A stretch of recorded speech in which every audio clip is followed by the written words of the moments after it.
جو صاحب حیثیت لوگ ہیں جو مسجدوں میں افطار دیتے ہیں، آپ کے محلے کی مسجد ہے، اس میں ویسے ہی پھلوں کا انبار لگا رہتا ہے، پھر ایک دوسرے کو دے رہے ہوتے ہوں گے، آپ باہر نکلو نا اپنے علاقے سے، آپ نہیں جا سکتے، ملازم کو بھیج دو. ایسی کالونیاں، ایسے غریب لوگ آپ کو ملیں گے، بچے جن کے کباب سموسے کے لیے ترستے ہوں گے، غریبوں کے گھر میں افطار بھیجیں آپ. اب یہ آپ کو اسکیننگ کرنے کی ضرورت نہیں کہ گھر میں کون روزہ رکھتا ہے اور کون نہیں رکھتا، یا غریب ہے بھی واقعی کہ نہیں، یہ اسکیننگ نہیں کرنی. اگر کوئی مالدار ہے، کروڑوں پتی ہے، اس کو بھی اگر آپ نے کھجور دے دی، دل خوش ہوگا اس کا. یار مسلمان کو دل خوش کرنا ثواب ہے.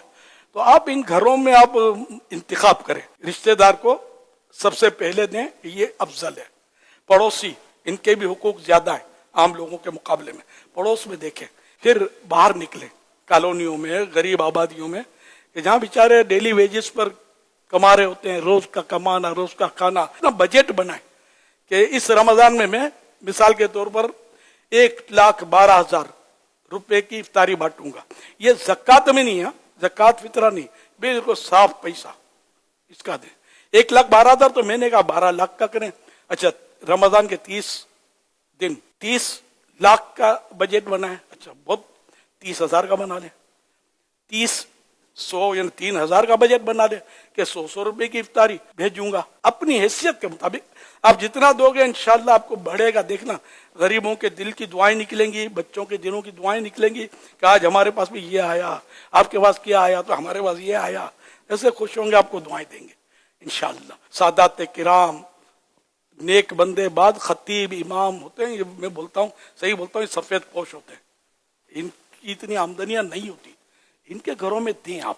اللہ کرے دل میں اتر جائے میری بات. بعض ایسے فیکٹری اونر ہیں یا بڑے لوگ ہیں جن کے پاس 1,000 1,200 1,500 5,000 10,000 یا اس سے زیادہ ملازم ان کے انڈر کام کر رہے ہوتے ہیں، ان کی فیکٹری میں یا ان کے کسی بھی سسٹم میں کام کر رہے ہوتے ہیں. اب ملازمین کی تنخواہیں 25,000 30,000 35,000 یا اس سے کم. اگر یہ کوشش کریں اور اپنے انہی فیکٹری کے اندر جتنے بھی ملازمین ہیں وہ بڑی آپ کو بھی اندازہ ہے کہ کتنے میں خود ایک سیٹ سے ملا تھا، اس کے 18,000 ملازم تھے اس کی فیکٹری کے اندر. اللہ تو اب اتنے ہزاروں ملازمین کے ساتھ فیکٹریاں اور اپنے جو بھی نظام لے کر چل رہے ہوتے ہیں، اگر ان کے ساتھ یہ مطلب کام کریں جی، اس 5,000 6,000 10,000 ملازمین ہوتے ہیں فیکٹریوں کے اندر، اتنے بڑے بڑے یونٹ بنے ہوتے ہیں، بڑے سسٹم بنے ہوئے ہوتے ہیں. یہ صرف اپنے ملازمین میں اگر یہ کر دینا کہ یہ رمضان پیکیج کے طور پر، تو ان کے گھروں میں بھی پہنچ جائے نا، تو خود ان کے گھروں میں پہنچنا بھی ان کو تو کہیں ان کو اپنے مینیجر کو یا کیشیئر کو کہہ دینا ہے کہ جتنے بھی ہمارے ملازمین ہیں ان کو ماہ رمضان کے پیکیج میں یہ سب کر دینا، یا ان کے گھر کا ایڈریس لے لو، اپنے پہنچا دیا کریں گے. تو کیا آپ سمجھتے ہیں کہ ان کو یہ کوشش کرنی چاہیے؟ یہ دنیا بھر کے لیے میں عرض کر رہا ہوں، اگر ہر جگہ پر یہ ہو جائے، آس پڑوس والے اپنی بلڈنگ کو سنبھال لیں، ایک بلڈنگ کے اندر دیکھ لیں کہ ہماری بلڈنگ کے اندر اتنے لوگ ہیں تو اس کو سنبھال لیں گے، تو انشاءاللہ امید ہے کہ یہ جو آپ نے جو تحریک دی ہے نا، اگر یہ تحریک چل پڑی تو اللہ پاک نے چاہا تو کئی غریبوں کا ایسا بھلا ہوگا اور کئی غریبوں کا پیٹ بھریں گے. یہ آئیڈیا بھی صحیح ہے فیکٹری والی، لیکن یہ کہ فیکٹری میں جیسے کہ نوجوان کام کر رہا ہے، اب وہ کما رہا ہے، اب اس کو آپ نے دیا، اس نے جیب میں رکھ لے گا، تو پوسیبل ہو تو گھر میں کھانے کی چیزیں پہنچائے رقم کے بجائے رمضان میں، تاکہ ان کے بچوں کے منہ میں تو جائے. یار ورنہ باپ کو بھی دیں گے، پیسے دیں گے، تو اس کا بھروسہ کیا کہ یہ ان کو کھلائے گا. یہاں مطلب میری مراد یہ تھی کہ بس بچوں کو اچھی غذا ملے. بھلے روزہ نہیں رکھتا بچہ، یار پیٹ تو رکھتا ہے نا یار، تو اس کے پیٹ میں ڈالو، یار اس کا منہ میٹھا کرو، خوش کرو، چیزیں ڈالو کھانے کی ان کے پیٹوں میں.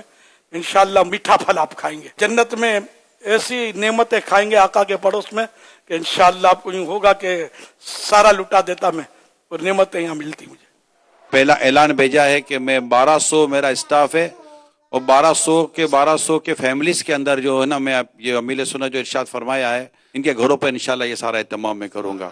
کیا بات ہے، ماشاء اللہ، سبحان اللہ، تقبل اللہ تعالی. اللہ پاک ان کو بہترین جزا عطا فرمائے، روزی میں خیر و برکت دے.